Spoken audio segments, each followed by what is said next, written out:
Welcome to NASA's Jet Propulsion Laboratory in Southern California. NASA's Ingenuity Mars helicopter made history this month with the first powered, controlled flight on another planet. Today, we will learn what Ingenuity's next steps are after successfully completing 3 test flights on Mars. I'm your host, Raquel Villanueva. To talk about the helicopter's upcoming plans are Lori Glaze, Director of NASA's Planetary Science Division, Mimi Aung, Ingenuity Project Manager, Bob Balaram, Ingenuity Chief Engineer, Jennifer Trosper, Perseverance Mars Rover Deputy Project Manager, and Ken Farley, Perseverance Project Scientist. For anyone watching who would like to submit a question, you can do so by using the Mars Helicopter hashtag. Our phone lines are now open to the media. You can ask a question by pressing *1 and enter the queue. To talk about the goals Ingenuity has met, I'd like to welcome Lori Glaze. Hi, thank you so much, Raquel. I want to start off by congratulating the amazing Ingenuity team. They have achieved the unbelievable and inspired the next generation of explorers with their Wright brothers moment last week. I also really want to thank the Perseverance team for their incredible support of this month of Ingenuity. The videos of Ingenuity flying on Mars that Perseverance has captured and shared with the world are truly spectacular. And the Ingenuity technology demonstration is a huge success. They've done an amazing job, and they've met all 3 of the goals that NASA set at the outset.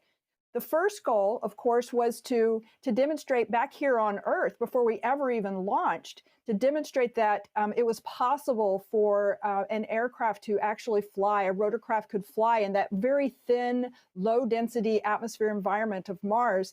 And they demonstrated that in a Mars chamber back at JPL before we ever even launched. So that was the first goal. The second goal was to show that we could actually fly on Mars, to do that powered and controlled flight on Mars. And that was completed in the early morning on Monday, April 19th. And then the third requirement is to not just fly, but to return the critical flight data back to Earth, transfer it through Perseverance back to Earth so that we can study and analyze those data and help us plan for the aerial systems of the future. And if you could show the video now, please. I'd just like to share this one with you. Those data products. You can see AVRs are looking nominal.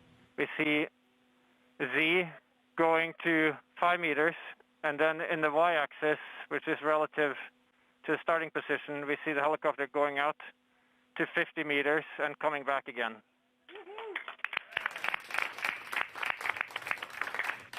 Of course, was the helicopter operations room as they celebrated mission success, as they received the data from flight number 3, where they confirmed the last major objective of the mission to fly 50 meters downrange and back again.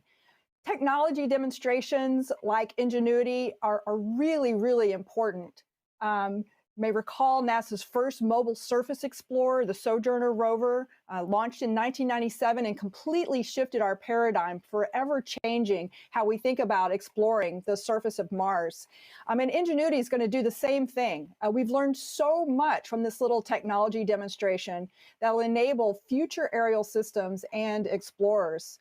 I also want to give a quick shout out to the MOXIE technology demonstration on Perseverance that also had a major success last week when they successfully converted the carbon dioxide from the Mars atmosphere into oxygen, which has major implications for future human exploration of Mars.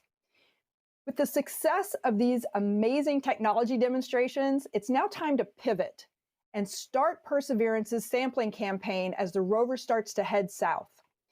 And Ken's going to be talking in a few minutes about the exciting science plans for the coming weeks. I'm also very excited to announce that after assessing the Perseverance science strategy, there's room to expand the Ingenuity demonstration into a new phase.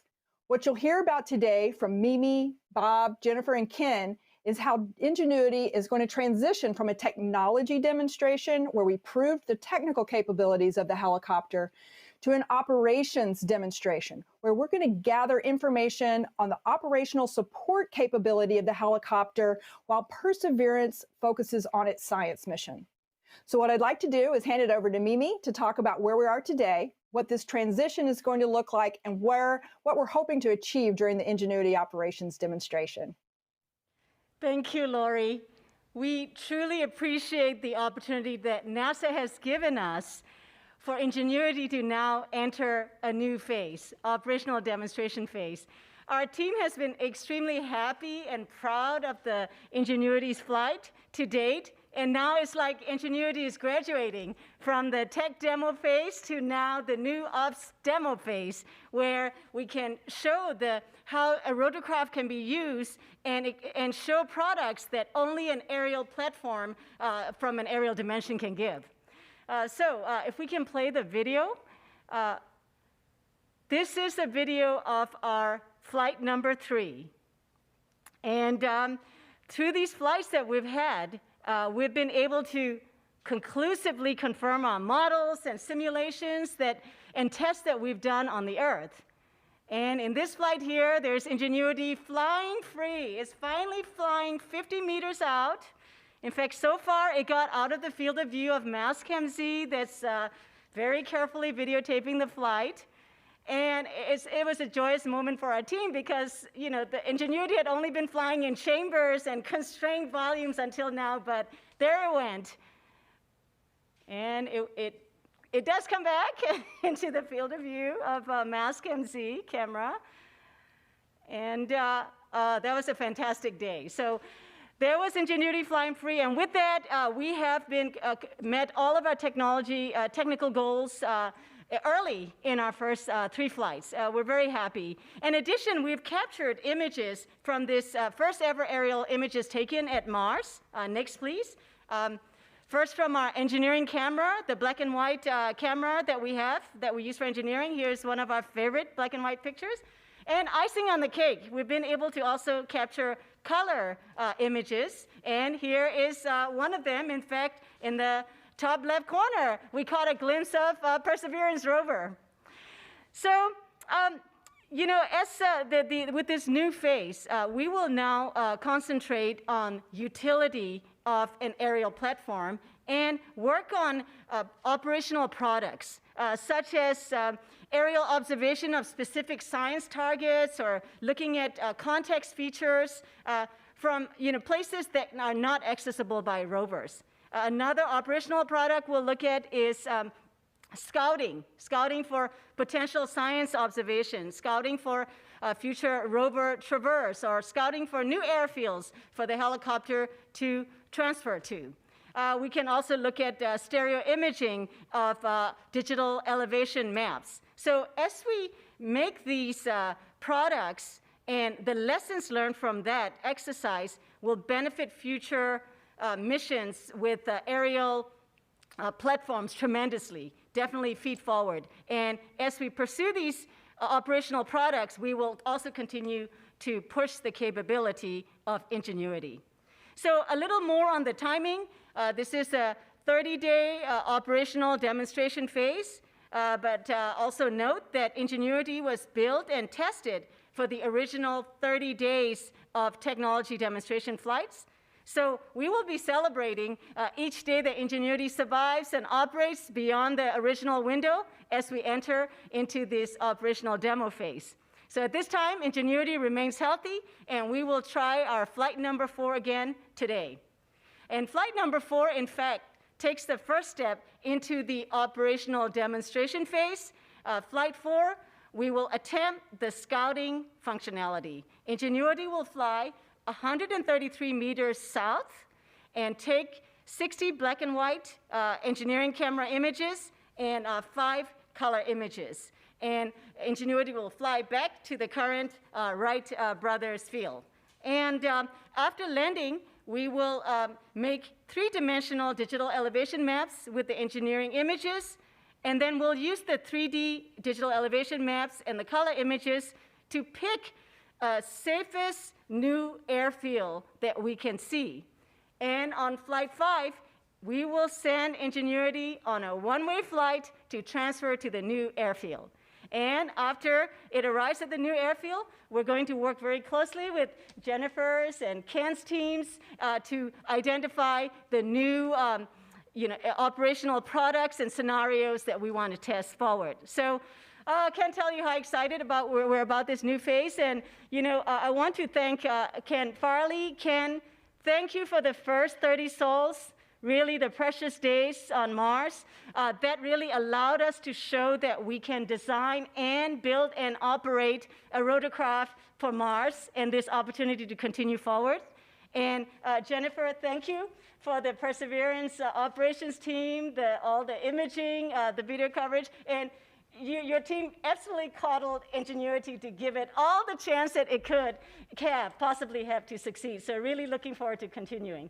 So we are now, we can only think of this ops demo phase because of how well Ingenuity is operating, the stellar performance it has had to date. And so I'll turn it over to Bob to discuss it. Now, Bob is our chief engineer and innovator of Ingenuity's original design. Bob, you shepherded this design through making sure it fits in this 1.8 kilogram through its entire journey. And I can't express how impressive it is that Ingenuity today looks almost exactly like the Ingenuity initial concept that was sketched in 2013. So, Bob, congratulations for your vision coming into fruition to reality. So, over to you, Bob. Thank you, Mimi, and thank you for your fantastic project leadership, and thank you, Perseverance folks, for really just getting us through to this point. So, it's been great just watching Ingenuity, take flight in those Martian skies. As Mimi said, we put it in various torture chambers here, tethered and little metal boxes and, all kinds of gadgets connected to it, and to see it fly freely in that thin Martian atmosphere in that Jezero crater area is just fantastic. Now, I've been watching that video, the same video that you guys have been watching, over and over again, and it's just it plays peekaboo going off the screen, and then it comes back, and every time I just love it. But, there's a lot of engineering performance that's fantastic also on this vehicle. What you may not realize is in that flight where we traveled that far and came back, Ingenuity knew where it was on the surface of Mars to within 5 centimeters. That's 2 inches. It knew exactly where it was when it descended to land, and it landed within a foot. It's been there, it's been riding the winds, it's been taking off great, it's been everything's working very well, all the engineering systems, the solar panel, the battery, the radio, all this avionics, the computers, everything just going fantastic. And so I wanted to just draw attention to sort of some of the flight performance. So could I have my first slide, please? What you see on this slide is what Ingenuity sees with its camera looking down on the ground, and that's that image on the left. And what you will see as we play the animation in a little bit is you will see the features that Ingenuity is tracking on the ground, which then it combines with inertial sensors, and it achieves those kinds of accuracies. Now, this data is from Flight 2, where it's particularly easy to see all of this performance. And there are 3 plots that will animate. The first one shows the position. And you can see that we'll see that the altitude is held to within 1 centimeter. So that's a great performance from the altimeter and the flight control system that's keeping that. And the positions, as we are fighting in the wind, and sort of surfing or riding the wind, is within 25 centimeters. That's less than a foot. The second plot you'll see is the velocities as the system is going, forward and back. And the third plot shows the heading, how well are we pointed? And we have incredible pointing, like it's 1.5 degrees. In fact, some of the imaging folks have been taking some of our images and overlaying them.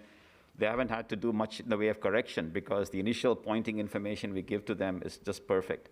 So all in all, it's really a great, well-performing vehicle. And now if you can roll the animation, you can see what Ingenuity sees. As it takes off, all the green features are what it likes. Red features are what it's rejecting as being outliers. And you can see that every time the vehicle, as it approaches a turn, you'll see all the features sort of spiral out. And it's just great watching this. This is the hardcore engineering data that lets us validate our models. So when we go off to design the future helicopter, we have a solid basis of data that we have confidence in. We know that things worked. And there's a treasure trove of this data that really allows us to finish this technology demonstration phase and take on the opportunities to go to other aspects of the mission, which is to serve as a scout, to be explorers. And so again, I want to thank the Perseverance team and everybody at NASA for that opportunity for us to showcase this next phase of the mission. Thank you. Well, thanks, Bob. And Jennifer, thank you. Thanks, On to and you. congratulations again to you and Mimi and the whole Ingenuity team for just a fantastic tech demo. It's been a great month of Ingenuity. Can I see my first slide here? I think Perseverance has enjoyed having a little buddy there on the surface. This is our selfie. I call it our vacation photo of Perseverance and Ingenuity sitting there together on Mars. And Perseverance over this month has really just been focused on supporting Perseverance, or Ingenuity. And what it does to support it is it transmits the data back and forth for Ingenuity. And it also, as you can see from a lot of the images that we've shown, is a pretty good photographer of the Ingenuity flights. And now that the tech demo has been just amazingly successful, we are transitioning and pivoting to focusing more back on our science mission. We will do that over flights 4 and 5. Mimi talked about how the helicopter is starting to look at areas of interest to the rover. And then after flight 5, we will actually begin the set of activities that we need to complete on Perseverance in order to enable sampling. So some folks may wonder why we are doing this operational demo. We had not originally planned to do this operational demo with the helicopter, but a few things have happened that really have enabled us to do it. The first thing is that originally we thought that we would be driving away from the location that we landed at. But that's not true. The science team is actually very interested in getting the initial samples from this region that we're in right now, and Ken Farley will talk to you about that. Another thing that's happened, and you heard about it from Bob and Mimi, the helicopter is operating in a fantastic way such that even the communications link has a lot of margin, is overperforming, and so even if we move further away from it, we believe that the rover and the helicopter will still have strong communications, and we'll be able to continue this operational demo.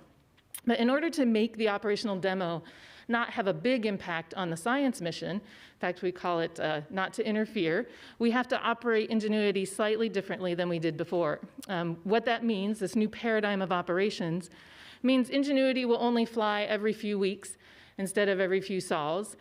We leave it open a little bit because it depends on what Perseverance is doing as to where we want to fit in the Ingenuity flights. Another thing, and Mimi talked about this, is Ingenuity is scouting for its own landing sites. Perseverance is not taking imaging, in fact, can't even get imaging of the areas Ingenuity is now going to go land in. And then the final thing is Ingenuity will be sending down those images from her flights through the rover, and we'll do this for 30 sols, and we'll see how it goes. The reason we're doing this is because, as you can see from those images, that a future mission that wants to integrate aerial reconnaissance into the mission scenario, we can inform how to design the helicopter, how to design the mission scenario, how to design this mission to be very effective by taking these products that Mimi talked about. We'll take color images, we'll take stereo products, we'll take them from different vantage points, we'll take them of different areas that the rover can't get, and we'll have a lot of information that these future missions can use for design requirements and scenario planning. And I'm very excited about doing that and continuing to work with Mimi and Bob and their team. What a great team, the Ingenuity team and the Perseverance team. We've just had a lot of fun doing this tech demo. And I'm also super excited about releasing the new set of capabilities that we need in order to get to a sampling capability on Perseverance. So what does that mean? What do we need to do in order to get our first sample? We have 3 major areas of capability that we're still working on getting released on Perseverance. The first one is that we need to upgrade our driving capability. So if you bring up my next graphic, this graphic shows, and all of you know, we have been driving. The white lines are our drives The blue is the helicopter airfield, and you can see the picture of the rover where the rover is now. But we've been using just our rudimentary drive capability. To get into more difficult terrains, we have to do something, we have to use our visual odometry capability. Visual odometry is where we use the images from the navigation cameras and we compare them as we drive and make sure that we're making the progress that we expect, that we're not digging into the dirt or slipping. So we should have that released shortly, and that will help us traverse in more hazardous terrains. And then we have an auto navigation capability where the rover will autonomously drive.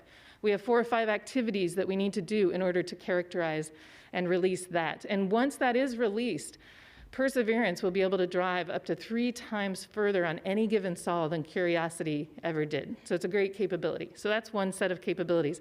The next set of capabilities are the proximity science capabilities. So proximity science, the instruments and the camera on the end of the robotic arm.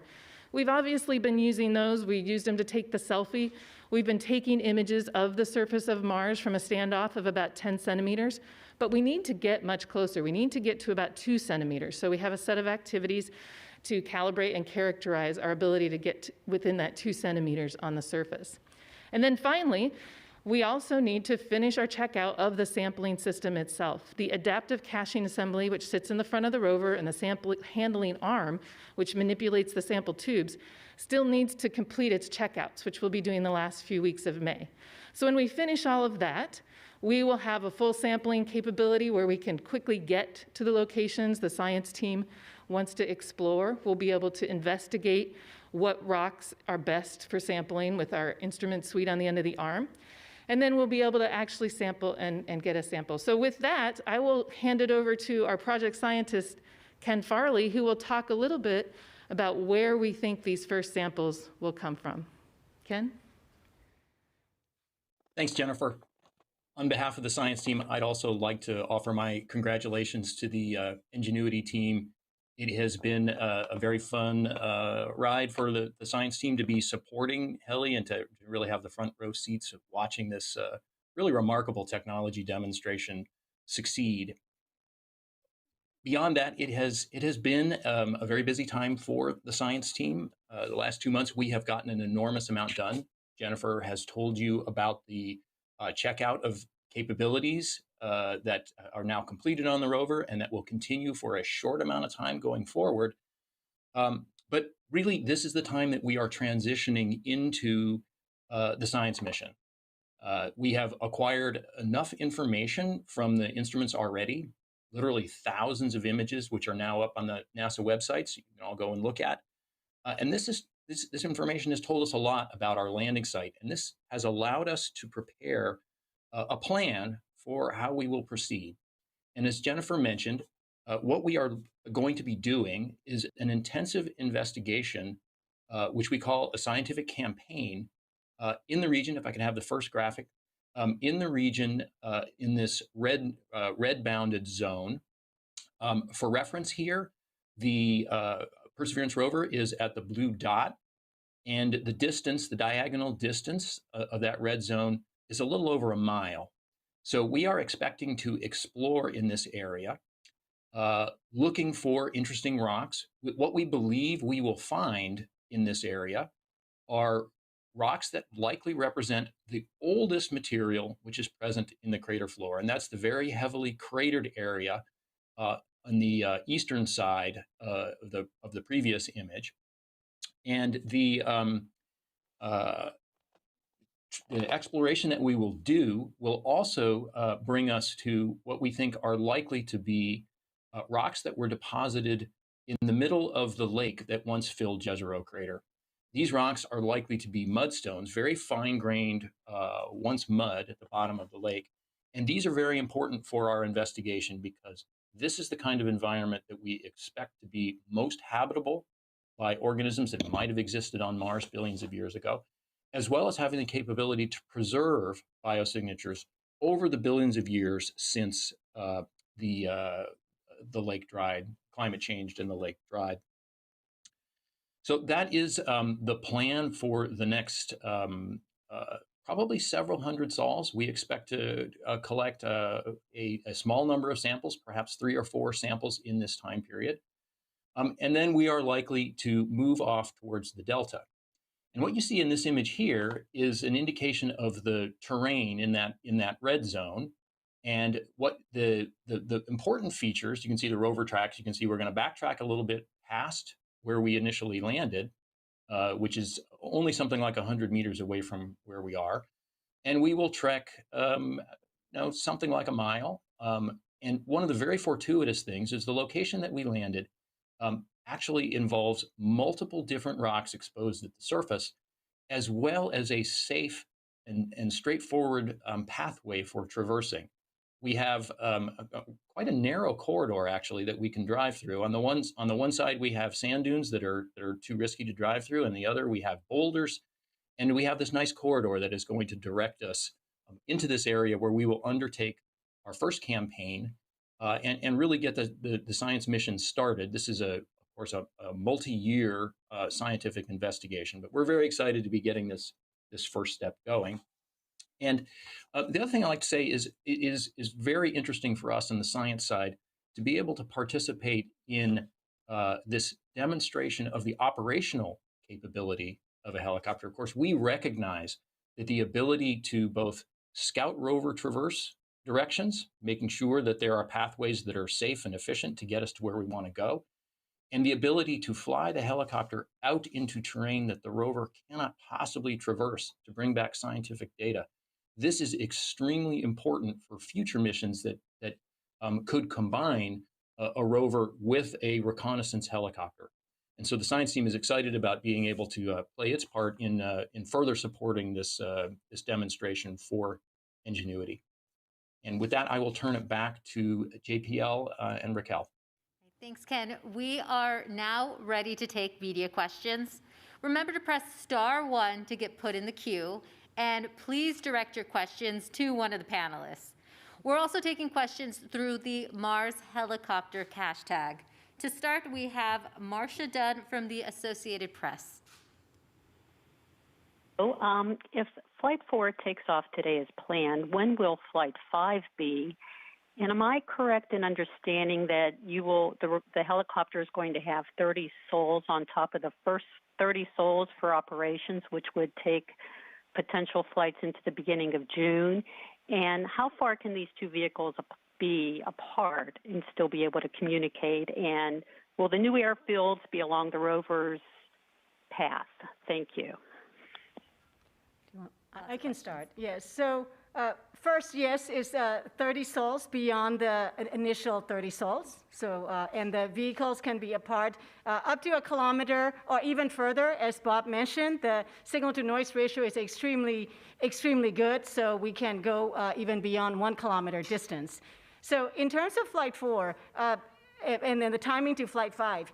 Flight 4 is, first of all, bold. Okay, it's going to be a 266 meters round trip.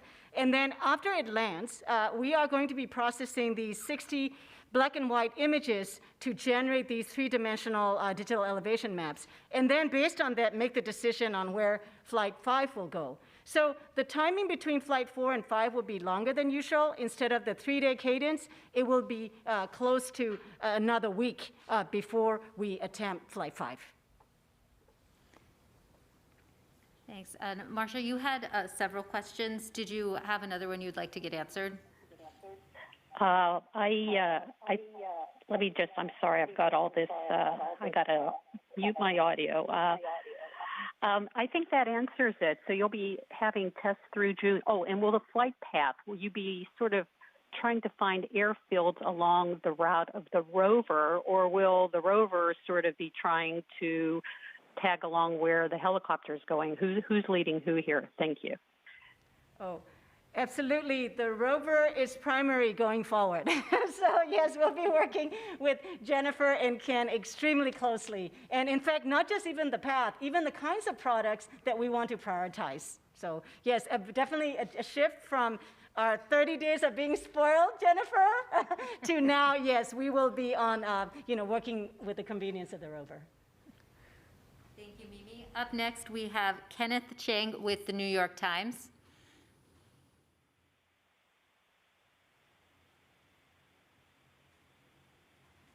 didn't enter flight mode. I understand that from testing, it didn't. Your fix that you had didn't work about 15% of the time.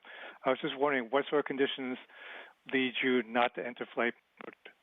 And I was also wondering, there was talk about trying to get sound of the helicopter. I was wondering what the status of that was. Thank you. I'm not sure I heard the question. It was a little chopped up there. Oh, sure. Kenneth, could you repeat your question, please? Oh, sure. Yesterday's attempt to do the flight didn't enter flight mode. From ground testing, I know about 15% of the time your fix that you had did not work. I was wondering what were the specifics of the conditions that lead it not to work. And I was also wondering what the status was of trying to get sound of the helicopter. Yeah, let me talk to the going into flight mode question. So we had a choice of two, possible ways to fix it. One was a software fix, which would have taken a little bit longer to get onto the aircraft. And the other one was this sort of little bit of a random touching of the registers, if you will, that would flip the mode, good 80% of the time. We chose that path because it was the most expedient path and it didn't disturb the existing software, which otherwise has been doing extremely well. And it's just a matter of timing. There is a bug, that this is a workaround for the bug. And we're exploiting some slight idiosyncrasies in the timing of the way the computers talk to each other to sort of fool the system into being okay and accepting the transition to flight mode. So that was the sort of the trick. It worked out perfectly well, 3 times. And yesterday it didn't quite work, and we'll see today whether we got past that little block. But it was a known way of doing it, and it was quite successful, so we're quite happy with it. But as this days proceed, we might choose to get the more permanent fix into the system, so we don't have to play this dice game every time we try to fly.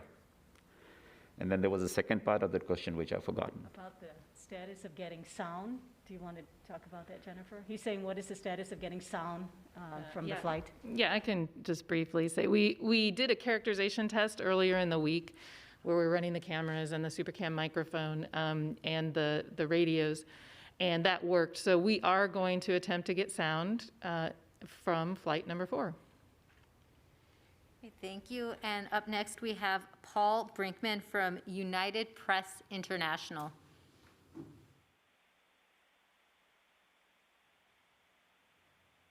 And all systems are functioning well. I was wondering if you could just talk about your best estimate right now as to how long Ingenuity could remain functional in this, given what you've learned. Yeah.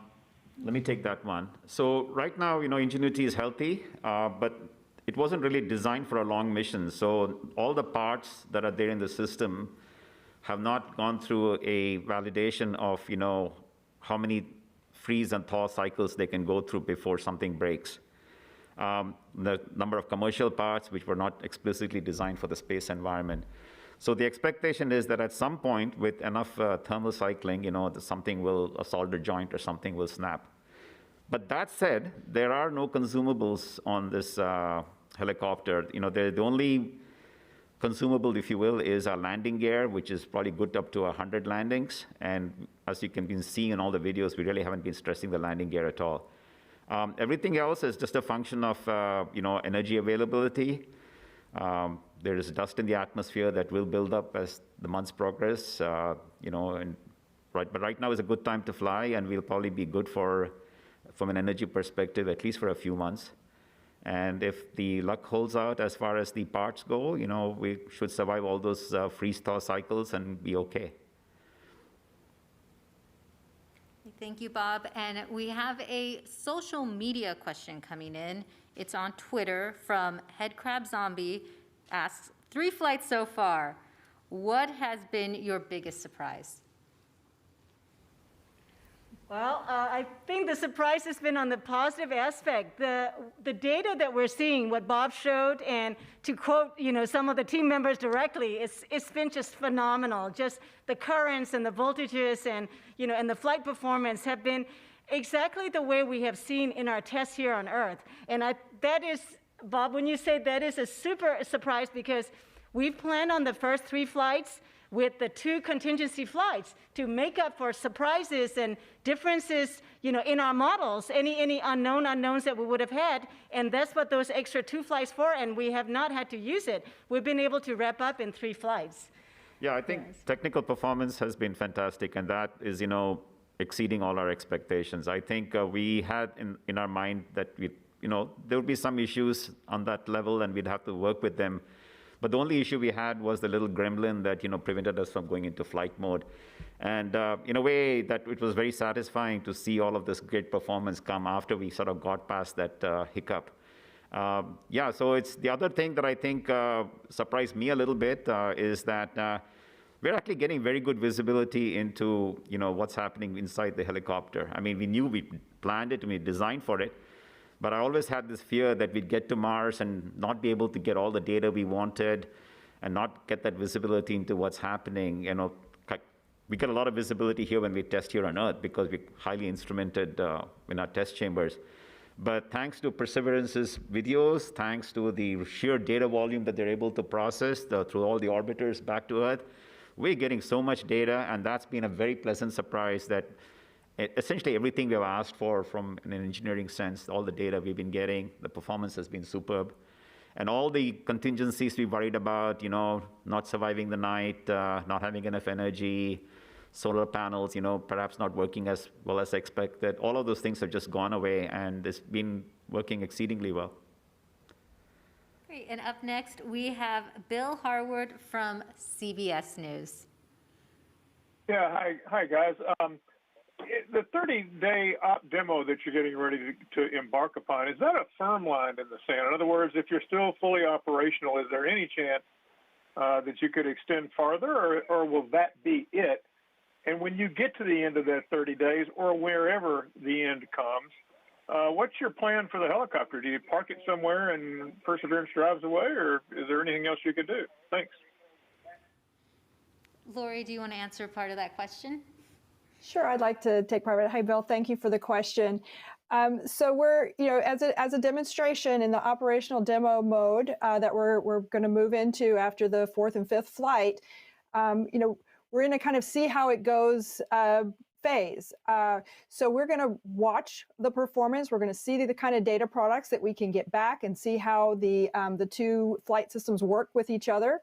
With Perseverance taking the lead and being very focused on its science. And after that 30-sol period, we'll assess where we are. We'll see where we are. We'll check on the health of the helicopter. We'll see how, if it's being helpful to Perseverance, or if there are impacts to the ability of Perseverance to do its core science jobs. And we'll assess the whole picture and see where we are at that time. So there is a potential to go beyond, but we'll have to assess it after 30 days. And then, I don't know if Jennifer or Mimi want to take the second half of the question. Go ahead, Mimi, if you want. Oh, absolutely. I think we gauge as we go. Again, a reminder, Ingenuity was built and tested for 30 days of operation. So I think, as Bob reminded, we really do expect some finite life. And so it'll be a race, between how long these parts surprise us in surviving. And also in doing these operational scenarios, we will naturally be pushing the limits of Ingenuity. We will be flying over unsurveyed terrains, and over time, continuing to transfer to airfields that are not well characterized. So there's a higher probability of bad landing. So, definitely we see how we go forward.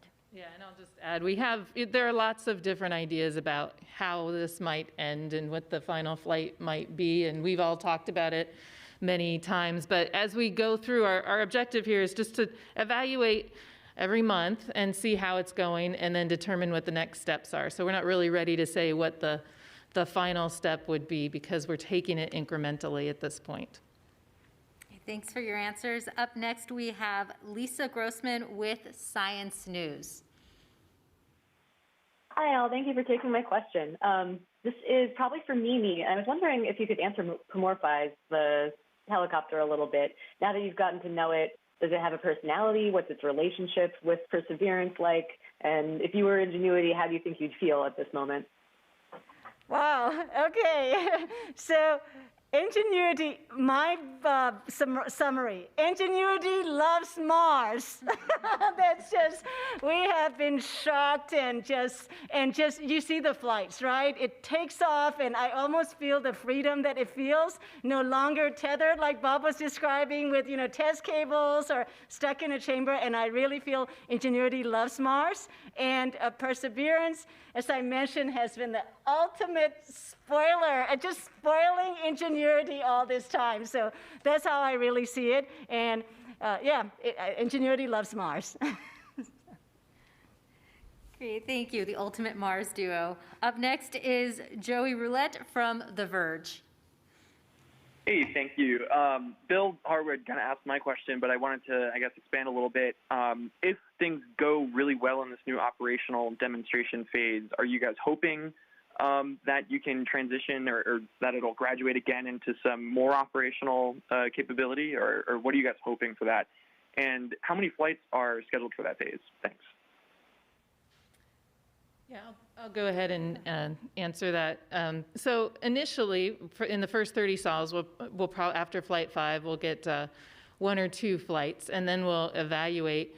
I think we are hoping that we can operate Ingenuity in a not-to-interfere basis with the science mission in a way that as long as it's available and alive, that we'll be able to continue in a way and learn more things, likely, again, as I mentioned, because Ingenuity is a tech demo helicopter that wasn't designed for a long mission. It wasn't designed with a hazard avoidance landing system. It wasn't necessarily designed to do an operational reconnaissance for a rover.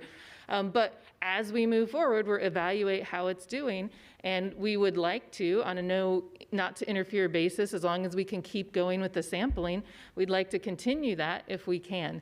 But again, we're evaluating on 30 sol increments just to make sure we understand what's going on and how it's proceeding.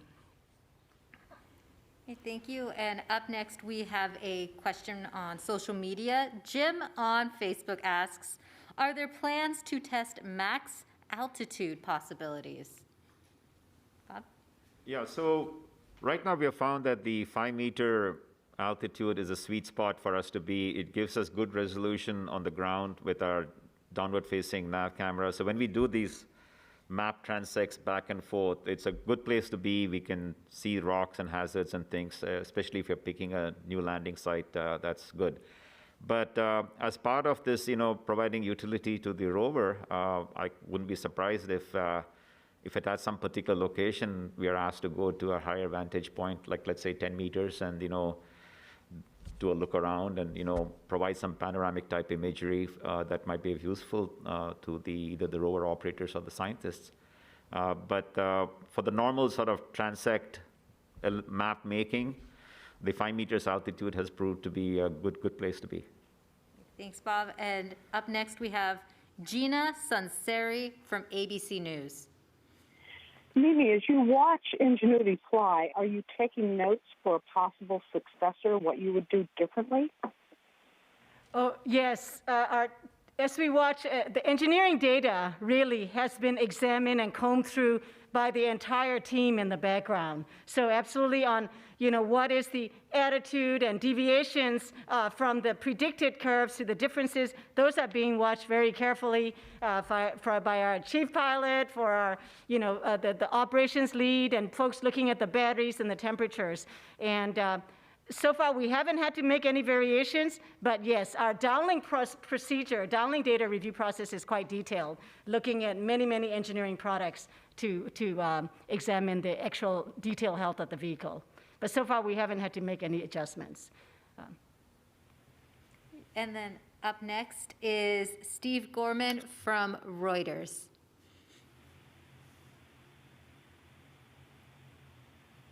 Steve, can you hear us?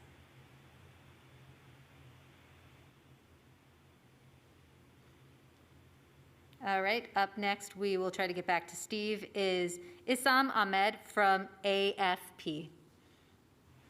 Oh, hi. I think Steve was... Should I just go ahead?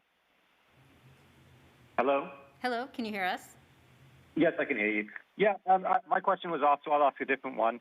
I mean, how much, I understand you're going into a wait and see phase and seeing if you can sort of integrate these two missions together and have Ingenuity contribute to the science. But I was wondering how much of a factor is the sort of public excitement around Ingenuity in this decision? Because obviously it's a really cute image to imagine these two robots, you know, exploring Mars together. And is that actually a factor in your decision making?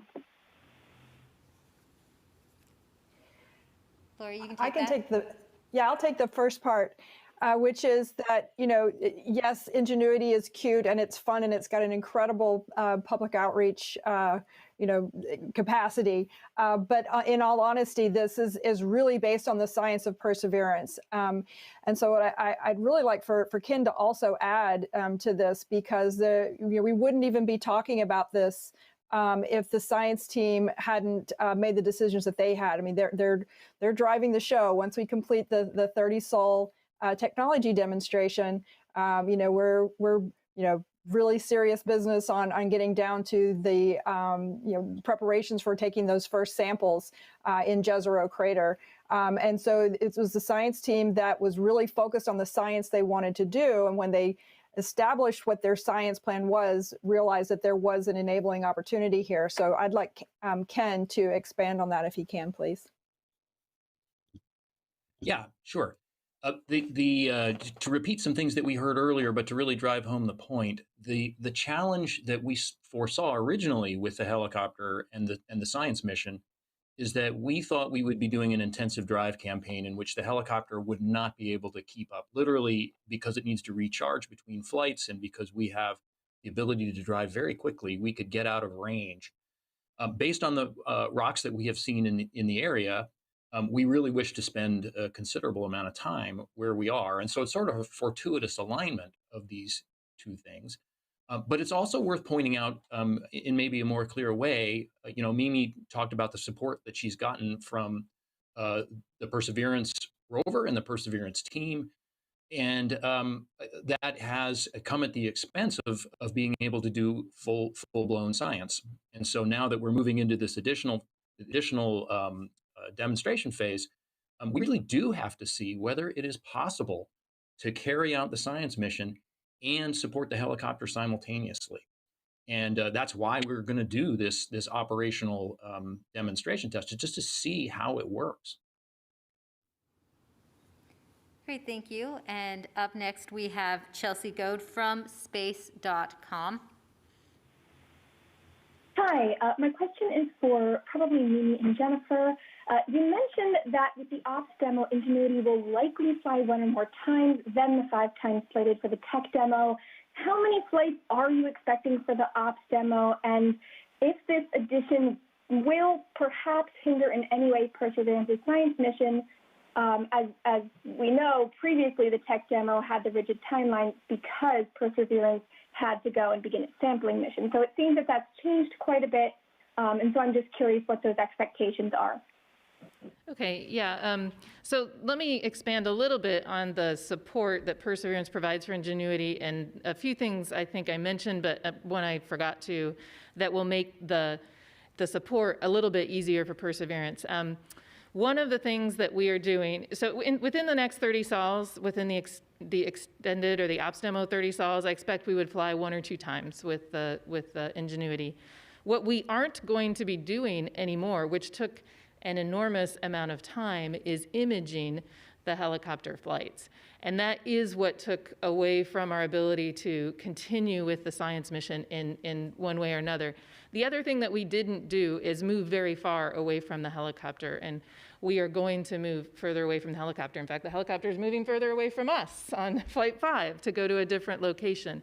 And another thing that made it take more resources for the helicopter during the Ingenuity, the month of Ingenuity, was that we were not moving any mechanisms while we were communicating with the helicopter. And this could have been, you know, some sols it was 2 hours, some sols it was 1 hour to get all this data that we got back, which is very useful.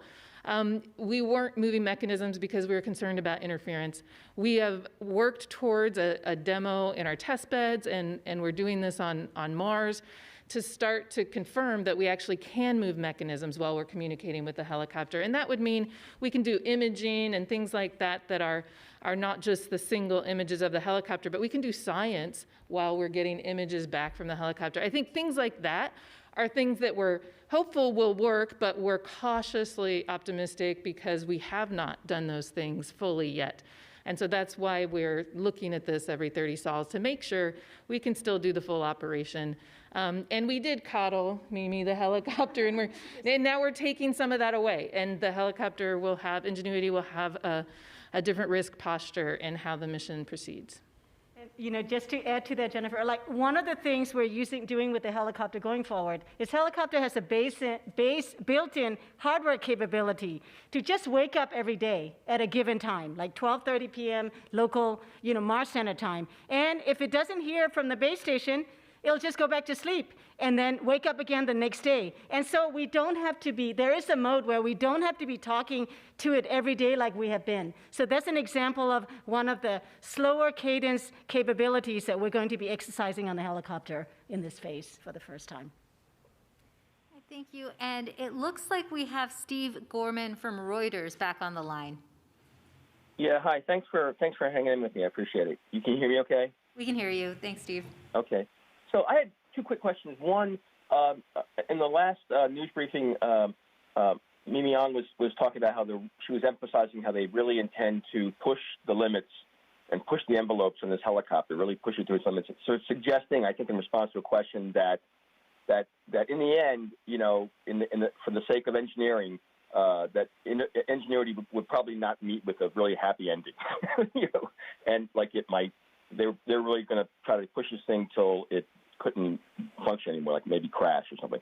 And it sounds to me like with this new operational demo that maybe you're not going to push it. You said there's going to be some natural pushing of its limits by sending out farther and farther afield and so forth. But maybe you're not going to be really as aggressively pushing this aircraft's limits as much as you can. Is that correct? And during the operational demo. And secondly, what are some of the kinds of features on locations that you might be sending Ingenuity out to fly to inspect in surveillance that the rover could not access in the next 30 days? Do you want to take a cut at that, Bob? Okay. Yes, we will always be pushing Ingenuity, but you are absolutely right in detecting that Ingenuity surprised us. It really did. With from the first flight to the third flight that we've had, it's been so perfect that our mindset went from, what are the uncertainties, like what are the differences that we're seeing with the flight at Mars versus the models that we had in our hands. And in the press conference, our mindset was, okay, we're going to see differences and we're going to have to update our models, and let's be updating and pushing the envelope as we're having to update the models. And the beautiful surprise here has been our models have not had to be touched. And they project all the way to the future missions of larger vehicle that we dream of building. And so that's been the good news. And you're absolutely right in detecting that shift now. And it's become an opportunity, right? With the opportunistic Perseverance rover is going to be nearby, and we get this chance to try out operational demonstrations. So two things are going to happen. We are going to start getting these products that will really feed forward to future missions using aerial platforms. And as we do that, we are going to have to push the envelope because of the unsurveyed terrain and more difficult terrain that simply the rover cannot get to. And so that will naturally push the limit. But you're right. I think I made the comment, I was pushing Hobart Grip, who was sitting right here and saying, come on, we got to go at least 600 meters, 800 meters. Kind of pushing for the model's sake. We've backed off a little bit just because we've had no surprises in the model. But don't worry, we will be pushing the vehicle because we'll be using it in very unpredicted ways. So. I'd like to add to that. Even on Flight 4, we have pushed some of the capability. We are flying faster than we flew on the third flight. We are flying for longer than our original design limit. We absorb all the waste heat in our motors, in the motor itself. And originally, we thought we would need to restrict that to about 1.5 minutes. Flight 4 is going to fly over 2 minutes on that motor, so we'll see how well that holds up. We're also currently, not optimized in our navigation system to fly over undulating terrains. We are sort of more of a flat plane, which is what the airfield and that flight zone was selected for. So we're going to be flying over terrain that will introduce a little bit more navigation error. We'll see how well that works. So it is being pushed, but it's being pushed, in a good way, in the sense that we know what the good performance has been, and we're pushing, cautiously, but it's still being pushed. Thank you very much. All right, and up next we have Jeff Faust from Space News. Good morning. A question for the Ingenuity team, just to follow up on some of those earlier questions about pushing the limits of the helicopter. What sort of range do you expect to be able to get on these flights? How far downrange and back do you expect to go on some of these future flights beyond the 133 meters of Flight 4 today? Thanks. I think total of about maybe 600 meters is not unreasonable. 2-minute flights at 5 meters per second is something that definitely is a possibility. That's probably where, we'll see how well it does on that one and see whether there's even more margin that we can, use for further flights. But that's probably a good place to think of a limit. Thanks, Bob. And up next on the phone lines is John Wentz from Inverse. Hi, I was just wondering what the transmission rate is between the helicopter and rover, and also, had you known this would be so successful, what kind of payload you might have wanted to be aboard the helicopter? Well, we're transmitting data at about 100 kilobits per second, and we have 2 legs in that journey. One is from the helicopter to its base station, which is a radio link, and then there is another serial line between the base station that's mounted on the rover to the rover computer itself. And so it has to make those 2 hops. They're comparable speeds at what I indicated. And what was the second part of the question? Have we known that? Yeah, have you known that this was going to be as successful as it was? What kind of payloads, or what kind of payload do you anticipate for your next helicopter? In terms of my project manager, I had to fight to get the color camera onto the helicopter. So I'm very happy that we got that one little 1-gram payload, and we couldn't even call it a color science camera. We couldn't call it anything like that. We had to call it a return to Earth camera. So maybe Mimi wants to talk about payloads. I confess, very focused, right? When we started this was about showing that we can fly a rotorcraft, right? We started with the question, we had a lot of people questioning, right? Very smart people. They said, really, is it possible? So yes, Bob, I confess, I was very obsessed with engineering data on how does a rotorcraft fly at Mars, right? Not just it flew, right? You can see it flying, but really getting the data back on how does it fly so that we can confirm our models. So yes, I was just obsessed with getting the engineering data back, and payloads, I admit, were in the back burner for me. And Ken, would you like to contribute too? Yeah. So I would suggest that the science team would love to see a capability that effectively takes the high-resolution cameras that we have on board the rover and puts them out over the landscape that we cannot drive to. And so the color images that we are getting, there already are spectacular. We'll have to see if we can make out features that are of interest to the science team. But I think imagery is the key payload for this. For a future helicopter, is to produce high quality stereo imagery.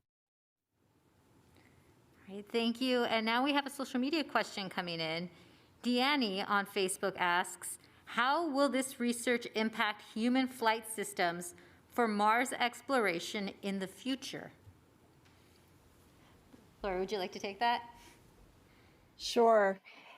So I think there's a lot of potential here, not just in supporting robotic missions, but, an aerial platform can do the same types of reconnaissance things that we're going to test in this operational phase. We can do the same types of things to support a human mission. The ability to go and fly to locations that perhaps are too far or too difficult to traverse for the human explorers to get to, using that aerial platform to collect data there, or to scope out the path for the most effective and efficient traverse for our human explorers or for their vehicles that they're using to move around on the surface. And so I think there's a lot of similarities there between the types of things we're going to demonstrate in this operational phase that'll feed forward not just to the robotic, but also to human exploration. All right, thank you, Lori. And we're going back to the phone lines now. We have Irene Klotz from Aviation Week. Thanks very much. For Bob, did I hear you correctly say that the maximum flight durations is now moving from 90 seconds to possibly 2 minutes? And for Lori, is there a cost associated with this mission extension? And realistically, how soon do you think it'll be before a science rotorcraft would be flying on Mars? Thanks. Yeah, to answer, yes, even Flight 4 is going to fly 2 minutes, and that's where we're comfortable right now. Yes, and of course, everything comes with some cost. Nothing is ever free, but this is going to be at a very reduced capacity for the operations for the Ingenuity helicopter. As you heard Jennifer say, we're talking about, the cadence that has been an every 3-day flight cadence to perhaps, every couple of weeks flying. And so this is a much reduced operational scenario for the helicopter. And again, with a very, moving to this focus phase for the rover on the science, very minimal, low impact on the rover as well. So, nothing comes for free, but it will be very, very minimal. As far as the timeline for when we could see this, we've got an amazing community of scientists in planetary science that come up with great ideas that get proposed through our proposal processes. I fully expect to see something the next time we have an opportunity to get some clever ideas there. And you just never know what the next opportunity might be. But I know we'll see it. Thank you, Lori. And up next, we have Stephen Clark from Spaceflight Now. Thank you, Stephen Clark, Spaceflight Now. Just to follow up on Irene's question for Lori Glaze, is there any capacity or margin on the Mars sample return mission to put any sort of rotorcraft on board, or is that not something you're considering right now? And also, my phone dropped out briefly, so I apologize if I missed this from Ken Farley, or Jennifer Trosper. But how soon do you think it'll be before you can take your first sample with Perseverance? Thank you. So I'll take the first question there. The Mars sample return mission is a very, very ambitious mission, requiring multiple launches from Earth, requiring spacecraft from both the United States and from European Space Agency. And so it's very, very ambitious as it is. So I think it's really important that mission stay very focused on its mission to collect those samples that are going to be collected by the Perseverance rover. And again, with that, there's not a lot of room to add additional things onto that mission. It's already got an incredible scope and an incredible tasking just to bring those samples back. So I don't expect to see any additional flight elements going along with sample return. And I can take the second part of the question. So the laundry list of things I talked about we need to do will take us a few months. So we expect to get our first sample in July, in the summer. Thanks for your answers. Up next, we have Leo Enright from Irish Television. Thanks very much, Raquel. I wanted to ask Ken Farley about that magnificent panorama that he showed us in the context of the short to medium-term science plan. Am I looking at this correctly when I think that the large outcrop in the middle of the picture is the Katmai outcrop, the Delta remnant, putatively? Is that correct? It's called Kodiak. Sorry, again? That is a delta remnant. Right in the almost dead center of the image is the delta remnant that we call Kodiak, and we've obtained some really spectacular images that are up on our raw site already. And if I could ask then, obviously your short-term target at the end of your ice cream scoop red drawing is obviously then that outcrop at the extreme left, which would be at the bottom of Big Bend. Do you think that might be a delta remnant, or are you ruling that out? Yeah, this is a really good question. The end of this red zone here, the area that we will execute our campaign in, was intentionally drawn to allow the team that is going to create the campaign. That's the way we do it. We're going to task a small group of scientists to prepare a plan for what we might do within this red zone. They're going to be able to choose what we do. And the feature all the way in the southwest corner is a small, about a 10-meter high hill that we call Pilot Pinnacle. And it could be a delta remnant. It might be something else. It looks different than Kodiak. Just even in the high-rise images that we're looking at here, the orbital images, it looks different. So we're not really sure what that is. The most likely explanation is that it is a delta remnant, but it could also be something else. It could be a surprise.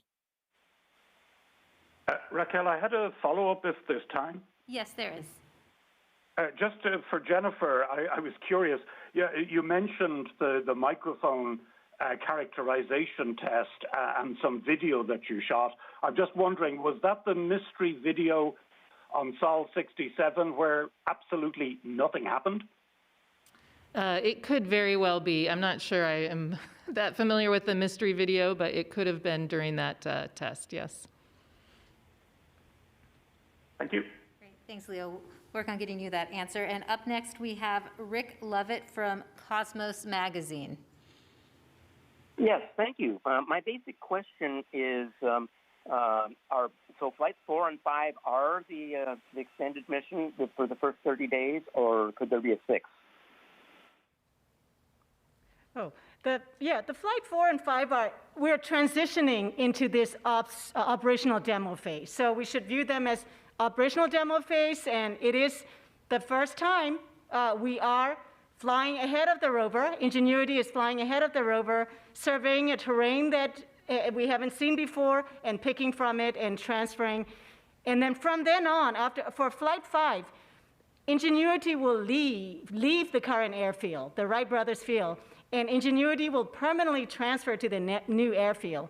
So from there on, yes, the intention is for flight 6, and 7, so on, working together with Perseverance operations and science perspective to figure out, what operational products and scenarios that we want to explore. Thanks. Well, I can follow up. That means there could be in this 30 days more than 2 flights. There could be 3 or 4. Yes, we're looking every 2-3 week cadence. We'll do flights 4 and 5, and then we'll probably have 1 or 2 flights after that throughout May. Thank you. Up next on the phone lines is Ken Kramer from Space Up Close.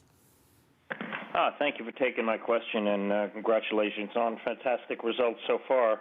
I'm wondering with the color camera, since you're going to stay aerial for a while, would it be possible to do stereo imaging with that? One of you just mentioned that a little bit, taking stereo images. If you can keep it up, turn it a little bit, is that possible? And can you get any science at all out of that color camera? Thanks. Yeah, I can take that. Yes, so we can do stereo, and it was considered as a possible, demonstration. It's just that we have a little bit of our timing on scheduling the color camera on the helicopter is not as precise and as carefully controlled as we can do with the navigation camera. And since the flight force objective is really to find the new landing field, the nadir-pointed black and white camera will seem to be better for that. But yes, at some future point in time, we can definitely do, wide baseline stereo imaging using our color camera.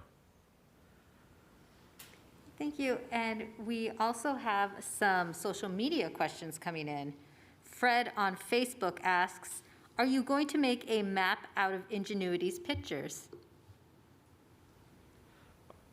So I can take that too. Yes, there is actually a mapping team that works closely with all the Perseverance images. Everything that they do, there is a whole pipeline of processing which results in map-type products that come out of the other end.